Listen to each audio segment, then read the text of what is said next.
On March 16, 2016, Eric Doggett went on a solo mission to prove man's superiority over beast in one-on-one, unarmed combat against an East Indian Bengal tiger from the mangrove forests of the Sundarbans. What follows is the true story of the bravest man in the history of gaming. I definitely don't fear the tiger. I think I love the tiger. Once you get to know your enemy well enough, you fall in love with them, like Tom and Jerry, Fred and Barney. I'm driving, I'm going there, I've done the math. It's going to take at least 3.5 minutes for security to get there to stop me from killing the tiger. I'm going to hop in that cage, going to punch it, we're out of here. I just wish John was here to see this. Doggett has always had it out for tigers, for as long as I've known him. It's led him down a dark, dark path. My husband is not what you would call a thinker, but he's very determined. If you tell him he can't do something, he takes it as a challenge. Doggett, if you stare at the sun too long, you'll go blind. He stared at the sun for hours that day.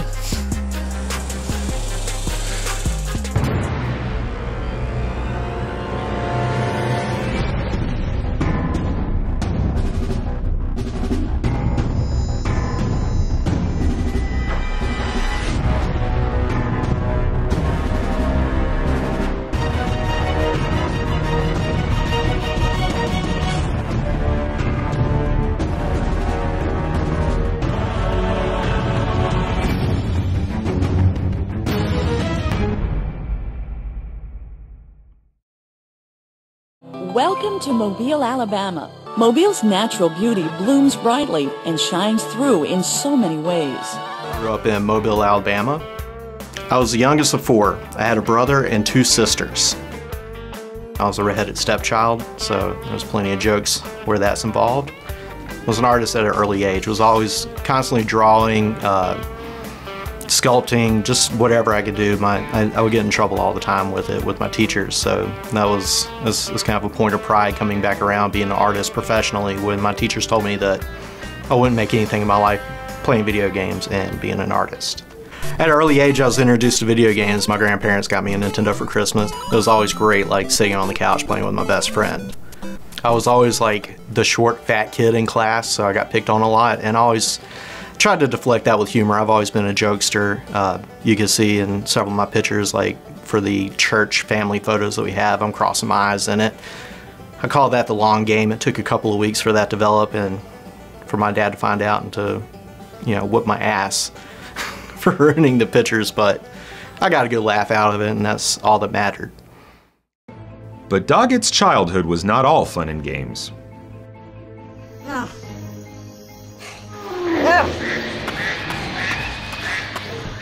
a friend. But we're friends!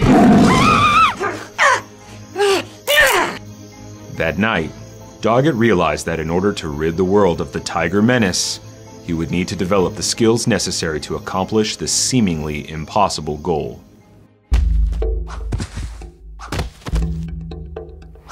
A big turning point for me came in middle school when I finally convinced my dad to let me start taking Taekwondo, and just started from the ground up. It was a white belt. It was some neighbors of ours around the corner taught.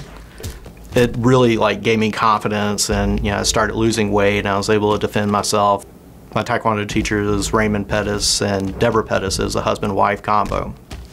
And it was just great times. He was a great man. He passed away when I graduated high school.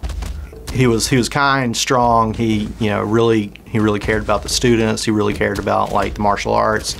Taught me a lot. It was a privilege just to know him.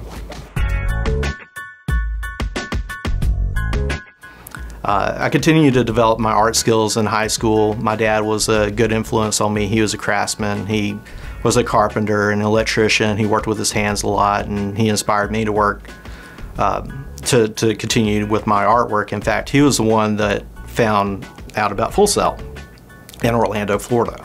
And I moved out there in September, I think, of 2002, and I joined the game design program, which it was a little too techie for me. There was a lot of coding, a lot of scripting. It wasn't what I imagined game design to be. So I switched over to the computer animation program, which I took to a lot better and graduated. Life goals, pursuit of happiness. What else did Benjamin Franklin say? Like, don't fly a kite, make a penny, earn a pound. I'm just excited. Like, I can do this.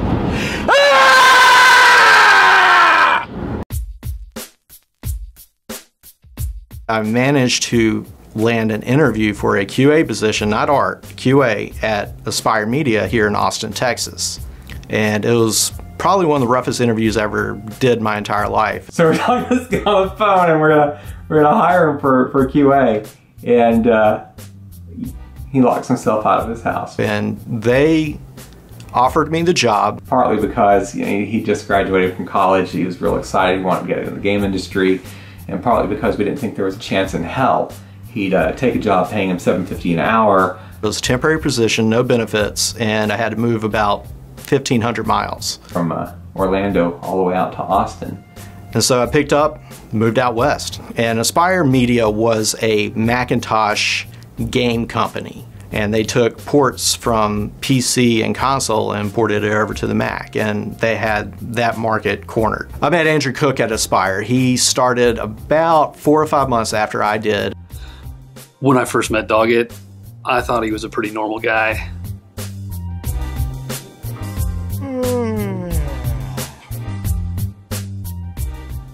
I was way wrong. We were both in QA and working on Stubbs the Zombie. I was working on my demo reel, trying to improve it to get the art job while he landed position in production. And I finally got to dip my toe in a little bit of the art world. I made the flying logo for Aspire. It was like flame coming across, and then the Aspire symbol would show up. And it was stupid simple, but I wanted to prove myself as an artist, and that was in every single game that Aspire did for about 5 or 6 years. Stubbs the Zombie shipped in 2005. Following that, Aspire was contracted to make several standalone Sims titles such as Sims Life Stories, Sims Pet Stories, and Sims Castaway Stories. As they began putting together a dev team, Doggett introduced himself to the art director, Rhett Bennett, and was hired as a junior environment artist. His troubleshooting and technical skills paved his way as a technical artist, rigging and skinning characters while streamlining the art pipeline. During this time, in order to facilitate the pipeline, he was able to get his life partner, Andrew Cook, hired as a tech artist. In 2008, he began work on Guitar Hero 4, doing LOD, or level of detail, increasing the performance for low-end PCs. That same year, the recession hit, and Doggett was caught in a staff reduction, although he was hired on contract the following week to continue work on Guitar Hero 4. He was able to find work at Bluepoint Games in 2009 as an associate producer on God of War collections, and then Hellfire Games as a general artist on Novus Prime.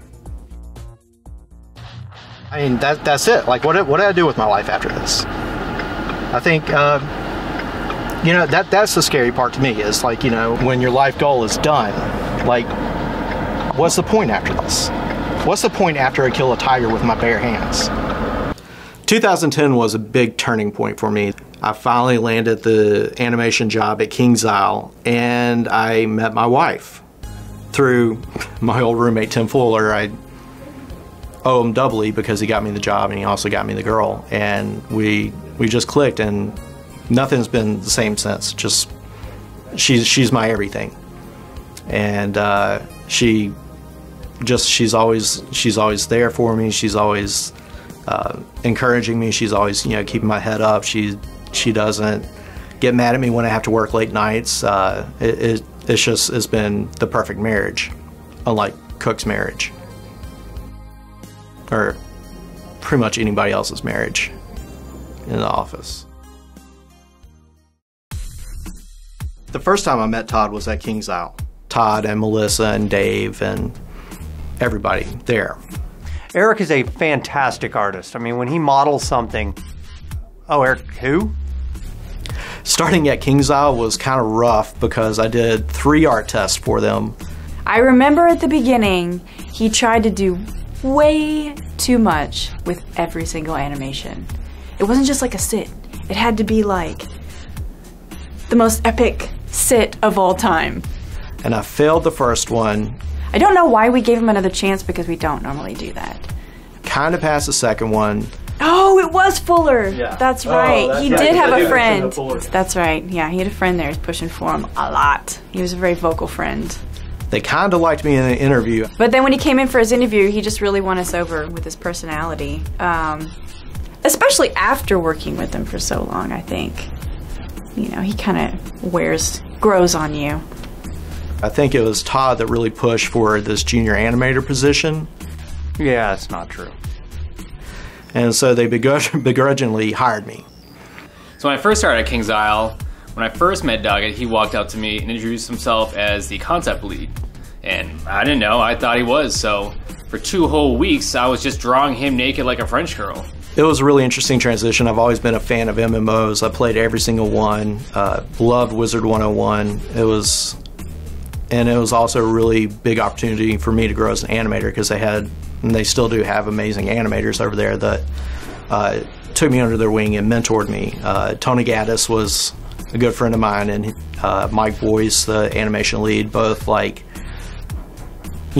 helped me grow as an animator and really held me to it, and I was able just to grow exponentially there. Also, being very techie as a tech artist, I was able to supplement a lot of my animations with scripts, and that I eventually gave out to the entire team to help everybody out. And I always liked being the team player and that guy that you go to help fix things. So it was a good role for me. From there, the Doggett put forth extreme amounts of effort to not only better himself, but to level up as a proficient animator. In 2011, he, once again, was able to get Andrew Cook hired as an animator, where they worked together for several more years until the Doggett decided to leave. He took a job as lead animator at a Japanese company called Gumi, working under his former art director from Aspire. And right after I started at Gumi, I saw the Crowfall Kickstarter. And I was literally kicking myself. I was like, this is the MMO I want to work on. So Melissa, Dave, and John eventually left Kings Isle to work for Todd. And around September of 2015, things were very unstable at Gumi. And out of the blue, Todd contacted me on LinkedIn and asked me if I wanted to do lunch. Absolutely. And turned out he needed an animator, and it was just the stars aligned, and I was able to start here at ArtCraft. After this is simple math that I'm going to be on the Ellen show. I could just see me coming out to the crowd. They're cheering me on. Ellen's doing the thing, Doggett, and we're dancing,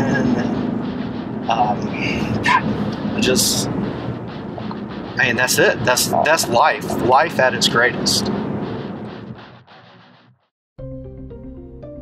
Well, obviously we had a lot of animation work, so we needed somebody, and I think that for Todd and I, he was the first person that came to mind. I knew Melissa said we were going to try and pick up somebody from Kings Isle, and he and Cook sat right next to each other. There were 200 people there though, so when she told me Doggett, I didn't really think that was the guy she was talking about, but don't worry, we hired Cook later. We felt like he'd be a fun fit culturally, he keeps us all entertained at the very least, it's never a boring day with Doggett around. Working at Crowfall has been awesome. It's a great team. Everybody knows what they're doing. We work very well together. I like to think of myself as the glue that holds the team together. I don't actually know what Doggett does here. I can't get him to animate anything. Max and I, we have a great working relationship. He comes around, he gives me my task, and it's just a smile, and I go and do it. Hey Max, how about you tell me about that champion skinning bug one more time?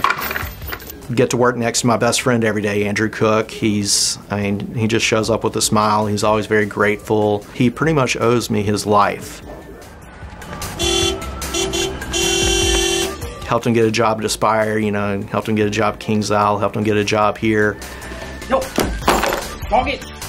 No! Yeah, I just don't feel like that debt could ever be paid. Where the hell is Doggett?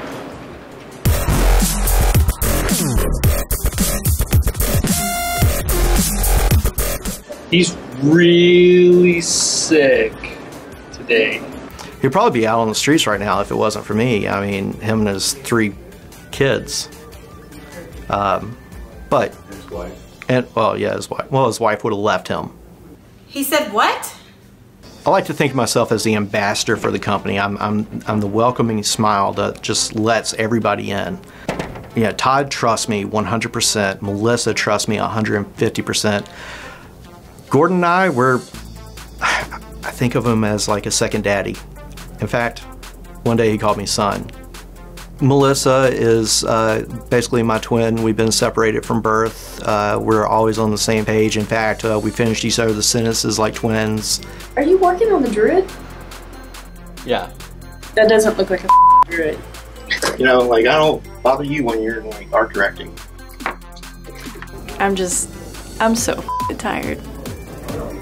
I feel so happy that I'm able to be in my coworkers' lives in every aspect. Is that Doggett?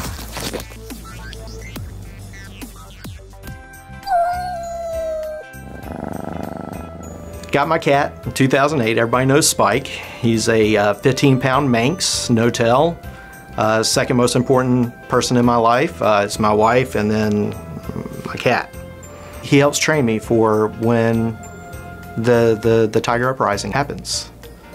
I don't punch my cat by any means, but you know, he shows me how a tiger would move during the hunt. My life goal is to be on the Ellen Show, to make Crowfall a successful game, which it's going to be. To look in Cook's dead, lifeless eyes as I strangle him to death. So that's pretty much like my brief history in the game industry. I feel like I'm ready, and when I punch the tiger, it's gonna come back and I'm just gonna rub it in John's face. I mean, like, what's John gonna say when I'm wearing that tiger's pelt? Like Hercules from Greek mythology? Man, where are we going? You are about to witness the events that occurred upon the Doggett's arrival at the Austin Zoo and his confrontation with the East Indian Bengal tiger from the mangrove forests of the Sundarbans. Due to the graphic nature, we will only be playing the audio of this encounter. Viewer discretion is advised. Okay, here we go. How many? 2 tickets, please. Alrighty. And this gentleman? Yeah, he's with me. Can you point me in the direction of the tigers? Ooh, monkeys. Hey, monkeys. There it is. There it is. Okay. I got this. Here we go. Gotta get myself psyched up. I can do this. It doesn't know I'm here yet. I got this. Here we go. Let's go. Let's go. Let's do this! Come on, motherfucker! Leroy Doggett! Oh God! Oh God, no! It hurts!